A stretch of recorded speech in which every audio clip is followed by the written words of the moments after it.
Saya ingin menyampaikan bagian paling pertama buat kita saudara-saudara. Kalau begitu, jangan takut dengan kesederhanaan. Jangan takut dengan sederhana. Sederhana itu bukan aib. Tidak berdosa kalau saya dan saudara hidup secara sederhana. Hidup sederhana tidak apa-apa. Baik juga. Karena ada banyak orang yang berusaha untuk kelihatan sangat luar biasa, glamor, padahal dia sebenarnya di batin ini hancur.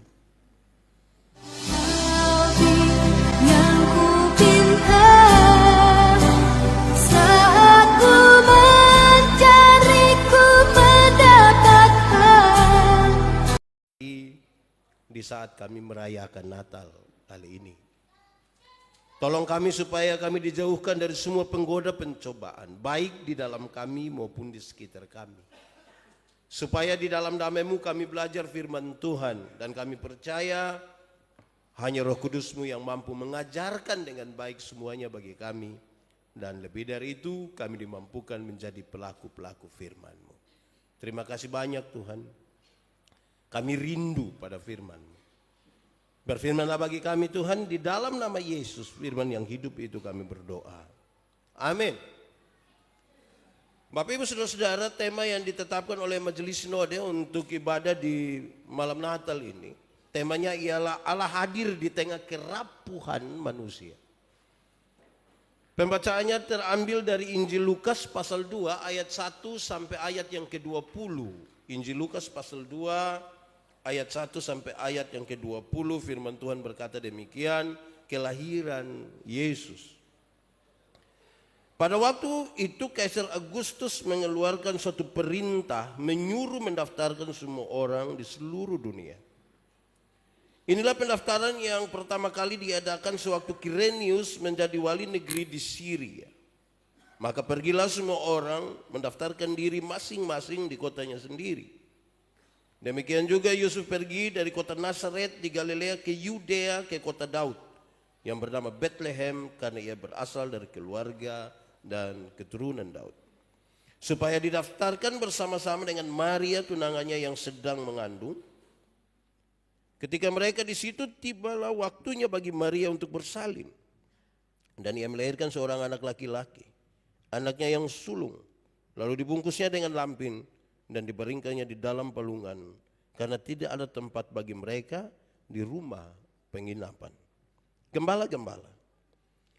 Di daerah itu ada gembala-gembala yang tinggal di padang menjaga kawanan ternak mereka pada waktu malam. Tiba-tiba berdirilah seorang malaikat Tuhan di dekat mereka, dan kemuliaan Tuhan bersinar meliputi mereka, dan mereka sangat ketakutan. Lalu kata malaikat itu kepada mereka, jangan takut, sebab sesungguhnya aku memberitakan kepadamu kesukaan besar untuk seluruh bangsa. Hari ini telah lahir bagimu juru selamat, yaitu Kristus Tuhan di kota Daud. Dan inilah tandanya bagimu, kamu akan menjumpai seorang bayi dibungkus dengan lampin dan terbaring di dalam palungan.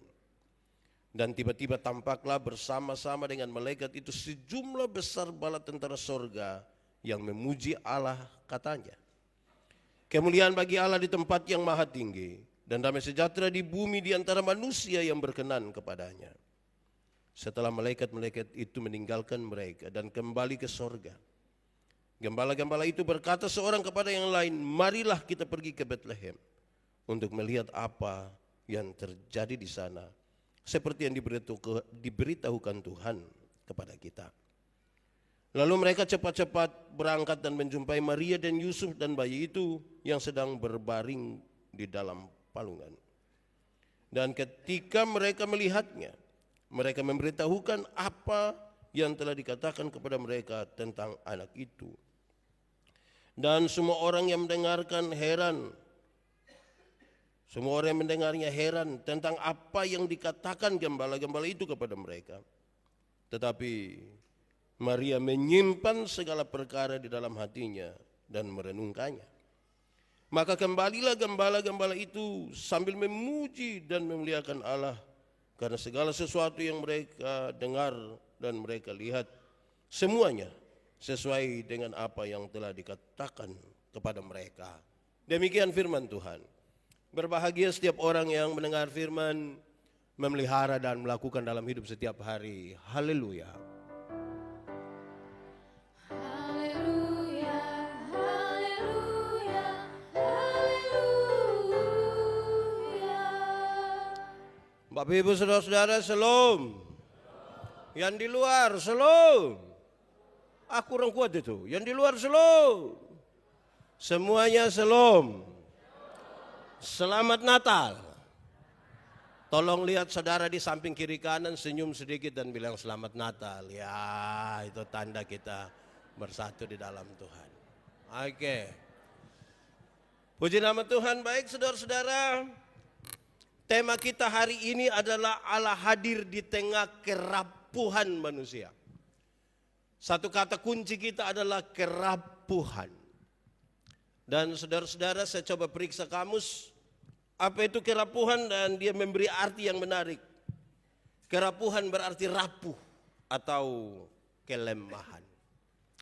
Saya membayangkan betul saudara-saudara, karena memang manusia mau seperti apapun sebenarnya kita ini menuju kerapuhan. Atau mungkin kita sementara rapuh, kita sementara dalam kelemahan.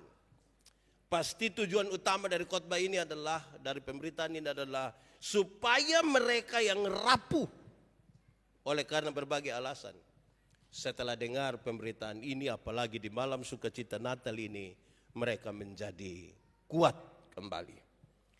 Saudara-saudara, kerapuhan itu bisa saja kerapuhan fisik dan juga kerapuhan psikis. Pak Pendeta, apa yang membuat kita rapuh? Lebih diarahkan pada dua hal. Yang buat kita rapuh itu seringkali karena sakit. Sakit itu bikin kita rapuh. Beberapa orang kalau sudah terlalu sakit dan sudah terlalu menderita, dorang bilang, Tuhan, kenapa tidak ambil saya sudah? Ya ambil, makasihanin anak dong. Tunggu. Juga oleh karena yang kedua, oleh karena masalah. Oleh karena masalah itu membuat kita rapuh. Dan untuk itu saudara-saudara, maka malam hari ini kita belajar bersama-sama. Nanti apa pesan-pesan dari pembacaan yang kita baca sebentar kita lihat. Tetapi mari kita lihat saudara-saudara, kalau orang berjumpa dengan kerapuhan atau orang sementara rapuh, biasa terjadi tiga hal. Satu, ada orang yang ketika dia rapuh, dia pasrah saja untuk menerima. Mau jadi apa ya jadi, sudah saya pasrah saja terhadap ini. Tapi ada juga yang kedua adalah ketika orang rapuh, orang mencari sandaran dan sekaligus penyembuhan. Psikis maupun fisik. Kalau dia sementara rapuh.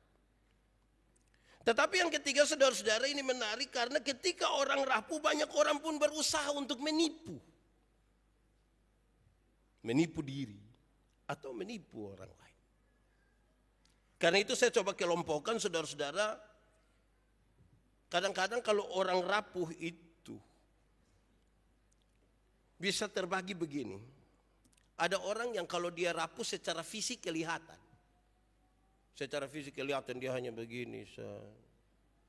Ada masalah. Lapar. Dia agak goyang baru bilang. Secara fisik kelihatan.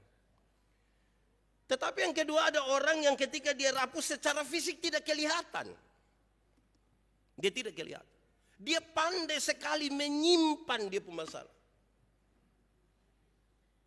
Dia sebenarnya terluka, dia sebenarnya sakit hati, dia sebenarnya tidak berdaya, tapi dia pandai sekali menyimpan. Dia marah, dia punya suami, tapi dia bikin tidak ada masalah, kayak baik-baik. Macam kayak kita kalau dia mama mantu itu. Kayak tidak bersuka, maka ketemu kayak mama nih malam Natal nih baju semacam ke polo pisang sah. Ya itu kayak kita tetap begitu. Pandai sekali. Atau yang ketiga saudara-saudara, orang-orang ketika ada dalam kerapuhan mereka melampiaskan. Nah melampiaskan ini bagus. Tapi terbagi dalam dua. Pertama, ada pelampiasan yang menguntungkan. Ketika rapuh dia ingin melampiaskan kerapuhan itu, cari sandaran penyembuhan. Menguntungkanlah dia. Tapi ada yang melampiaskan untuk hal-hal yang merugikan dan tidak bermakna. Kira-kira itu dulu. Nanti di bagian terakhir, lalu apa yang harus kita buat? Kita membaca satu teks yang cukup tua dan banyak orang menghafal dengan baik teks ini menurut Lukas pasal 2 ayat 1 sampai ayat yang ke-20. Ada dua perikop yang menarik di situ, saudara-saudara. Tapi mari kita mulai dari yang pertama, yaitu tentang kelahiran Yesus.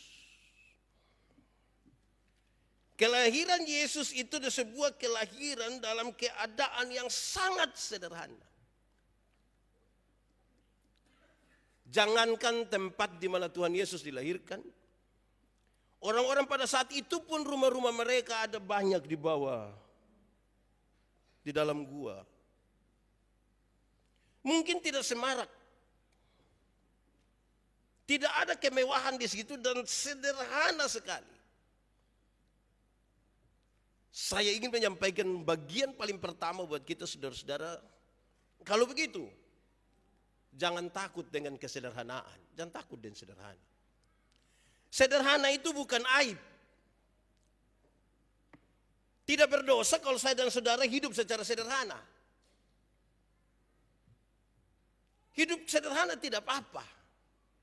Baik juga. Karena ada banyak orang yang berusaha untuk kelihatan sangat luar biasa, glamor, padahal dia sebenarnya di batin ini hancur.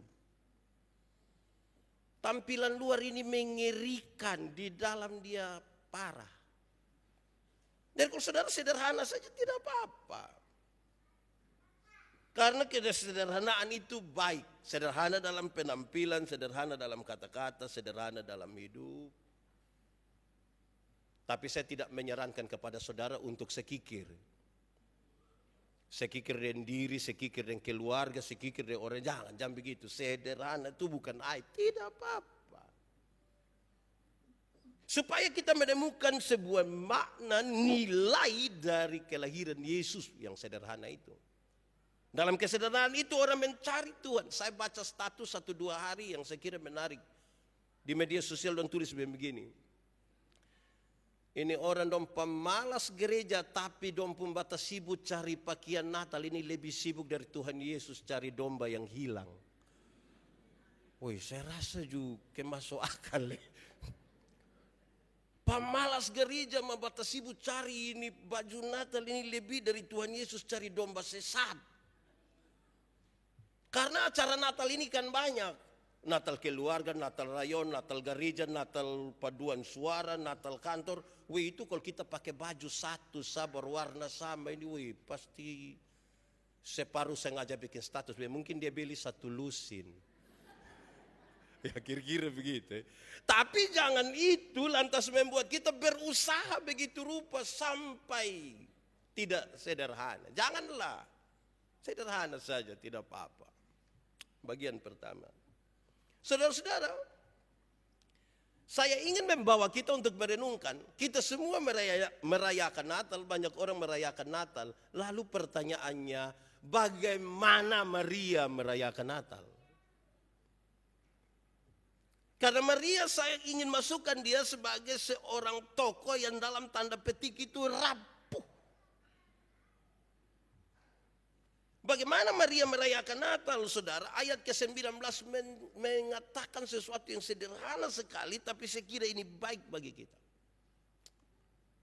Ayat ke-19 yang begini, tetapi Maria menyimpan semua perkara itu di dalam hati dan merenungkan.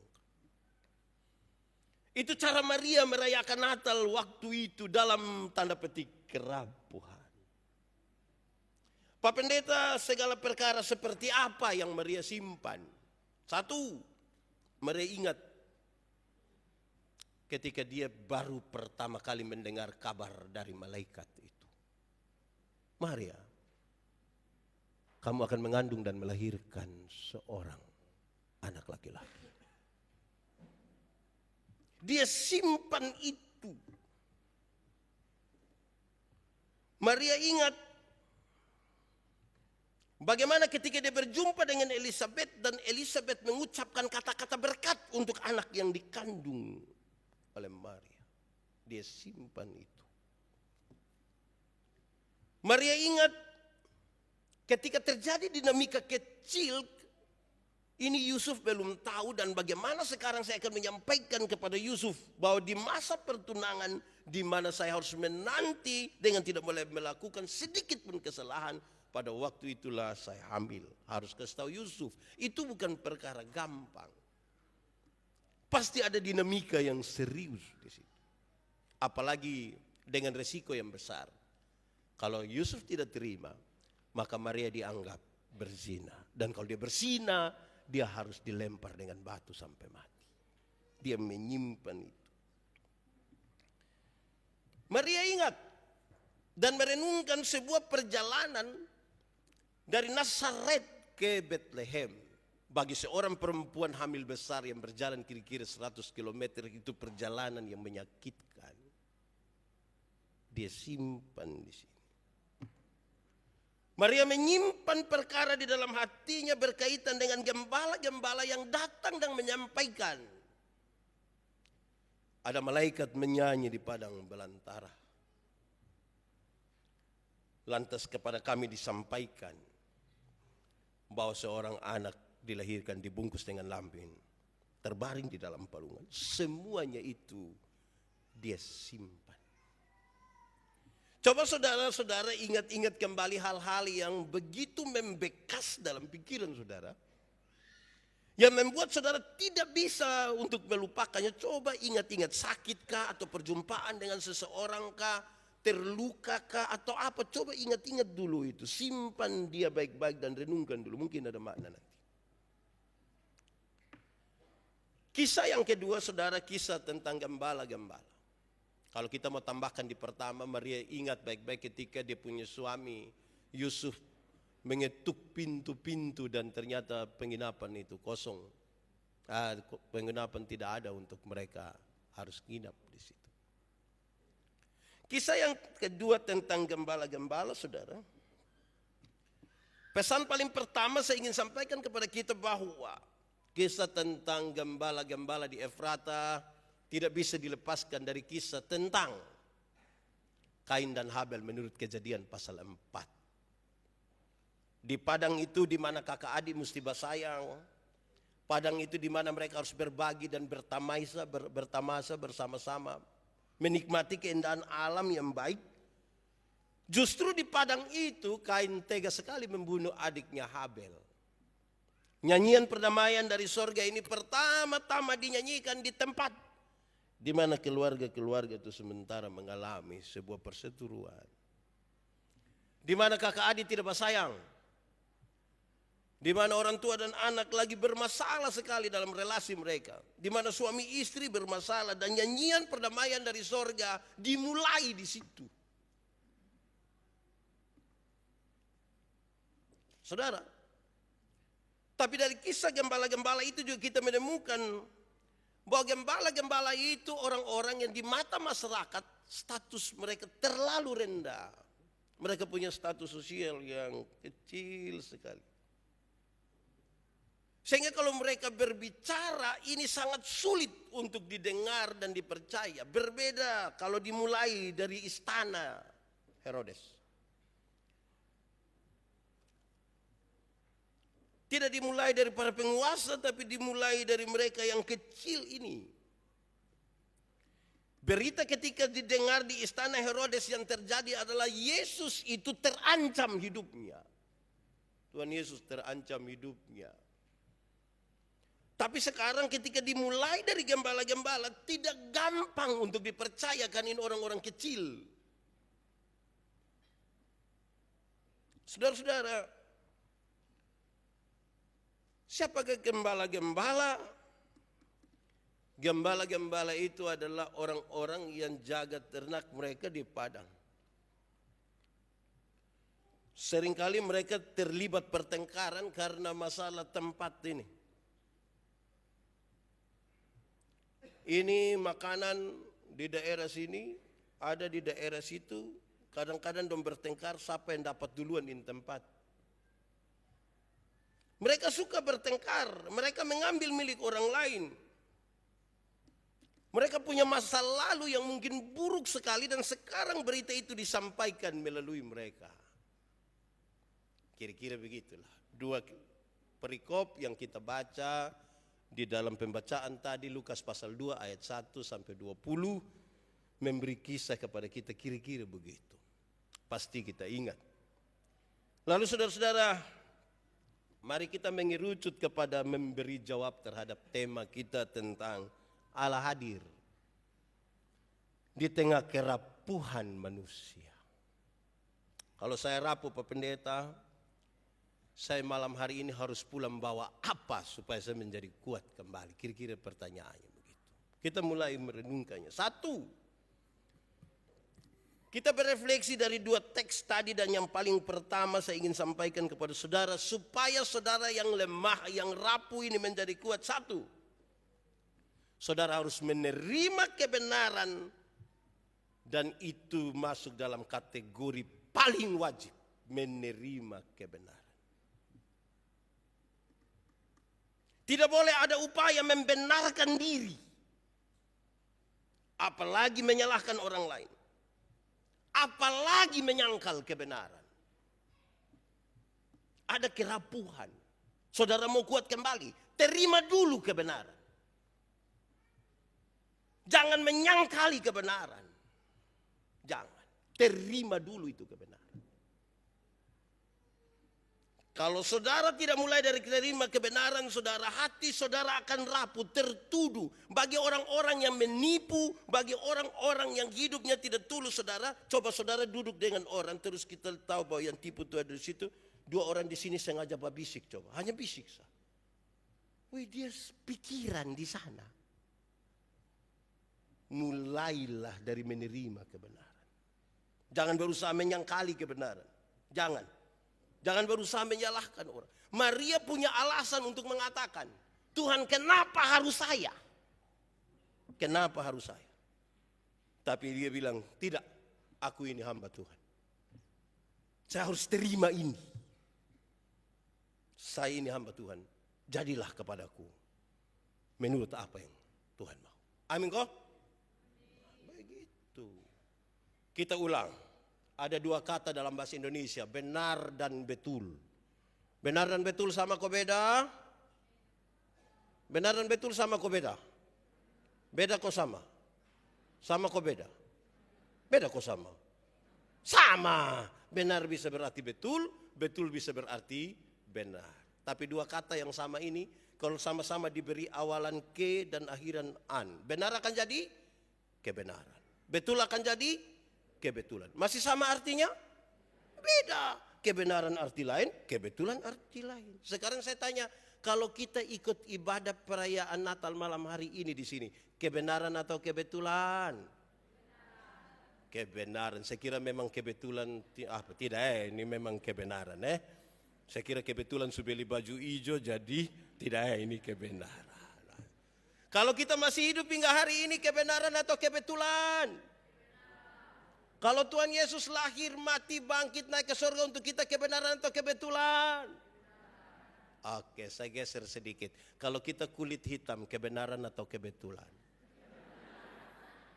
Kalau kita kulit hitam termasuk kebenaran atau kebetulan?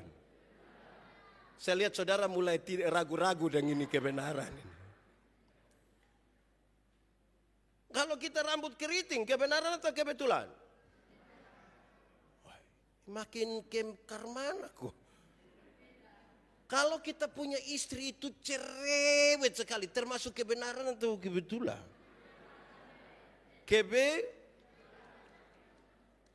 Ya saudara pikir-pikir sudah di situ. Tapi saudara, ini serius. Berkali-kali saya bilang kepada saudara tentang kebenaran. Banyak orang merasa dia tinggal dalam kebenaran, padahal dia menyangkali kebenaran. Kenapa? Kebenaran dalam Alkitab punya 3 dimensi. Pertama, kebenaran dalam Alkitab itu berdimensi legal. Legalitas, aturan. Semua bentuk pelanggaran terhadap aturan tidak benar dan Tuhan tidak suka. Tidak benar. Saya pernah kasih contoh di saudara-saudara, saudara pernah naik motor, pernah kok? Terus ada tilang di mana sini? Katedral. Saudara pakai helm, SIM ada, STNK ada, lampu-lampu ada, kaca spion ada. Don tilang di katedral situ berani pi? Berani. Tapi coba helm tidak ada, SIM tidak ada, STNK tidak ada, lampu-lampu tidak ada, semua tidak ada. Terus ada tilang di situ. Saudara berani pi? Kenapa tidak berani? Kan saudara polisi. Tapi kalau ada pakai helm, surat-surat ada, lampu-lampu semua ada, pi. Sampai situ polisi tidak tahan, putar kembali. Don tanya, kenapa putar kembali? Pak, tolong tilang saya. Saya ikut aturan. Biasa itu yang rapuh itu, kalau tidak ikut aturan dan rapuh. Kedua, kebenaran dalam Alkitab itu berdimensi moral. Moralitas. Moralitas itu kesatuan pikiran, perkataan, perbuatan. Kadang-kadang orang bisa pikir lain, omong lain. Kadang-kadang pikir lain, omong lain, bikin lain. Hasilnya kelainan. Jadi kalau saudara ketemu orang kelainan itu tidak sinkron semua di situ. Kebenaran dia punya dimensi moral. Dan yang ketiga, kebenaran dalam Alkitab itu berdimensi sosial. Sosialitas, kepekaan untuk turut mengambil bagian dalam penderitaan orang lain. Solidaritas. Kenapa saya harus solidar dengan seseorang? Karena Tuhan itu solidar dengan saya. Peristiwa Natal adalah sebuah peristiwa solidaritas. Allah yang mau menjadi manusia untuk mengambil alih kita punya hukuman atas dosa. Itu baru kita terima dulu itu. Saudara pasti pulih. Kita akan berdoa yang lemah dikuatkan. Yang berbeban berat dilepaskan. Jangan takut kalau saudara sementara. Namanya manusia itu pasti rapuh lah. Kita manusia ini rapuh. Ini istri saya tidak beromong dengan kita tuh kita kerapuh. Sama seperti rapuh bukan kerapu. Itu ikan dia pun nama. Sama seperti rapuh. Kita kelemah. Ibu ini kok tidak omong dengan kita ini bagaimana? Itu pertama saudara, jadi terima dulu kebenaran. Dalam kerapuhan saudara, terima dulu kebenaran. Jangan berusaha untuk menolaknya, menyangkali kebenaran, berusaha menyalahkan orang lain. Saya kira saudara akan semakin rapuh. Kita akan rapuh semakin. Kedua saudara, kalau saudara mau kuat ketika saudara rapuh, maka harus berani melihat ada rencana Tuhan di bagian mana dari keadaan yang Tuhan izinkan terjadi. Ada rencana Tuhan di mana ini? Kenapa sampai begini, kenapa begini? Tuhan pun mau apa? Tuhan tolong tunjukkan kasih kita jalan dulu. Kami juga rindu tahu apa maksud Tuhan di sini. Mencari jawaban atas rencana-rencana Tuhan dalam hidup kita, menolong kita saudara untuk menjadi kuat. Bagi yang lemah itu akan dikuatkan. Beberapa orang tanya saya pu istri, ibu, bisa ibu bertahan tinggal dengan Pak Pendeta Yandi dan pendiam begitu itu? Tidak, pasti Tuhan ada rencana toh. Jadi Tuhan kasih kita dengan suami, istri, kadang-kadang kita tidak baku cocok dengan Anda begitu. Cek Tuhan ada rencana apa kasih saya? Tuhan kenapa kok saya pu suami ini tidak sama ke orang lain pu? Jangan begitu. Pada saat kita banding begitu, kita akan mencari kelemahan-kelemahan dari pasangan. Jangan bilang, kenapa kok beta pu istri itu tidak sama ke, berat. Tidak boleh. Nanti kita rapuh terus. Mesti kuat. Saya tadi masih nonton Indosiar. Kisah tentang apalagi istri apalagi. Saya membayangkan saudara. Memang kita butuh untuk cari duluan apa rencana Tuhan. Saya bilang di mana-mana saudara, waktu kita menikah dengan seseorang misalnya, itu dari sebuah keputusan. Tidak terjadi serta-merta saudara. Tidak mungkin ada yang bilang saya, Pak Pendeta, saya benar-benar tidak tahu. Saya tidak begini, buka mata mamtua di sebelah. Tidak bisa begitu. ada sebuah pergumulan yang membuat kita mengambil keputusan. Jadi kalau ada apa-apa kita tanya, Tuhan, ini dia pun maksud apa? Mencari apa maksud Tuhan. Nanti waktu saudara sudah cari maksud Tuhan, baru saudara temukan, betul memang saya pun istri harus yang ini. Tidak bisa yang mantan itu, tidak bisa dia. Tidak bisa yang ada di grup alumni SMA Giovanni itu, tidak bisa, tidak bisa. Tidak bisa itu, harus yang ini, harus kita model begini baru dapat istri yang ikut kita pun mau. Tambah rapuh kita pun hidup ini. Ketiga saudara, ketiga, supaya saudara dikuatkan. Kalau saudara sementara dalam kelemahan, maka bagian yang ketiga saudara mesti jujur terhadap kelemahan. Jujur terhadap kelemahan. Tadi terima kebenaran, tapi yang kedua jujur kita lemah. Kadang-kadang kita kira kita kuat, padahal sebenarnya kita lemah. Kadang-kadang kepada orang lain kita berani mengatakan, tenang, aman. Tapi kita harus jujur bahwa kita lemah. Sebab kenapa jujur terhadap kelemahan itu penting? Pertama karena manusia itu lemah, manusia menuju kerapuhan. Tapi yang kedua saudara, orang lemah itu dia butuh kekuatan. Biasa yang orang kuat dia tidak butuh lain, tapi orang lemah dia butuh kekuatan. Dan kekuatan terutama ada pada Tuhan. Saya saudara-saudara dulu itu kuat lari. 10 kilometer itu kira-kira 36 menit. Mantap toh? Itu saya masih biasa-biasa, masih pakai muka yang menyamar dulu itu. Setelah jadi pendeta ada lomba lari di Sabu 10 kilometer. Saya kira saya masih kuat. Saya ikut lomba lari. Ibu pendeta ikut dengan motor. Waktu di kilometer keempat, ibu pendeta bilang, lebih naik motor, lebih naik. Baru saya sadar bahwa ternyata saya ini sudah tua, tidak bisa. Padahal dulu dibanding saya pun penampilan dulu dan sekarang beda. Beda nah. Yang sekarang itu suka lebih, wah ini orang pasti, justru saya lari tidak kuat. Dulu yang masih pakai celana yang apa itu. Itu kan di waktu menyamar saya saudara sebenarnya.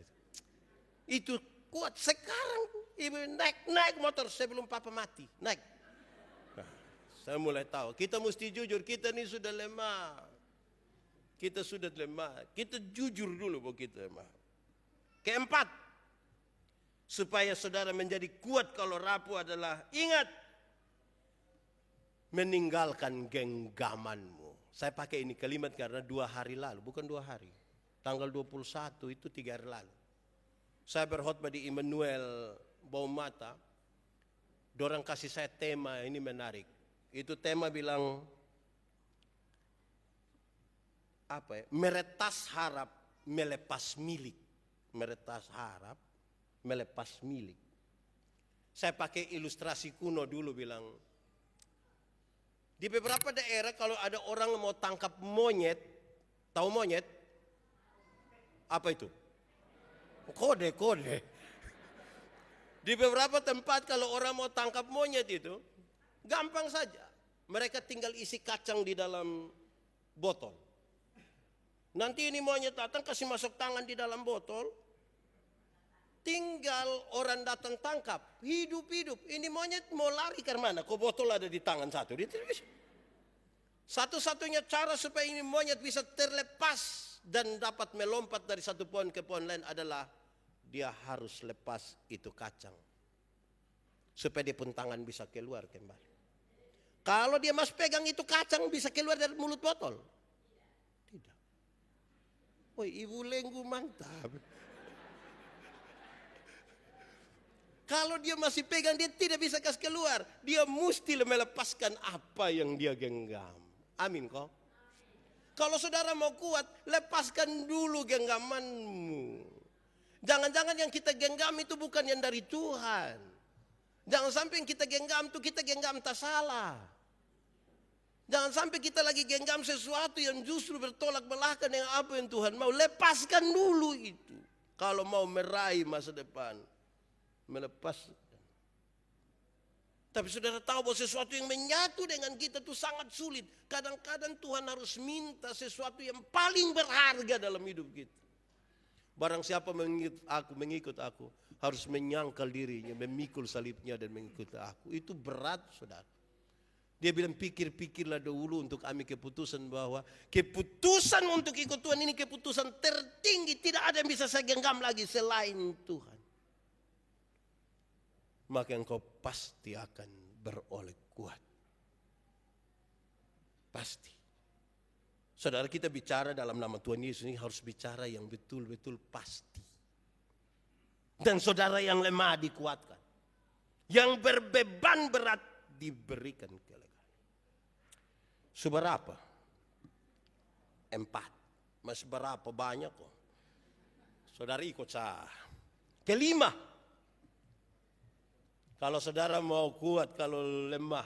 Kalau saudara sementara rapuh, mau kuat 1, 2, 3, 4. Tapi yang kelima, harus pastikan bahwa kasih itu masih ada.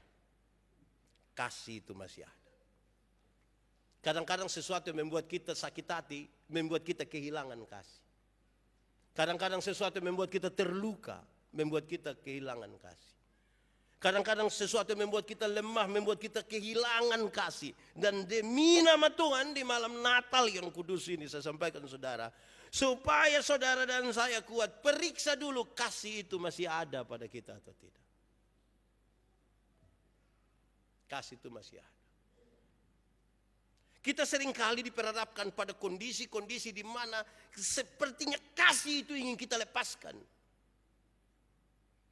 Tapi sebagai orang percaya pada Tuhan hari ini saya sampaikan saudara. Kasih harus tetap ada. Kasih ialah kebaikan yang tidak terpatahkan oleh apapun. Dan tidak boleh pernah berubah menjadi kebencian. Kalau saudara benci seseorang, kasih su hilang. Kalau saudara kebaikan tidak pernah berubah menjadi kebaikan. Dan kita rubah dia menjadi kebencian. Atas nama apapun, kasih telah hilang. Kasih itu tidak ada. Nah kalau kasih itu tidak ada, saudara, apa yang ada? Kerusakan. Kerusakan. Saya kan tanya banyak ibu-ibu, bapak-bapak dong. Anak-anak dong ini kan kita kasih besar dong setengah mati. Beli kasih dong HP, kita telepon dong tidak angkat. Hei, marah kok tidak? Marah. Tapi siapa suruh kasih makan dong? Jawabannya satu, kasih. Makanya orang tua akan selalu bilang begini, busuk-busuk juga ini kita punya anak.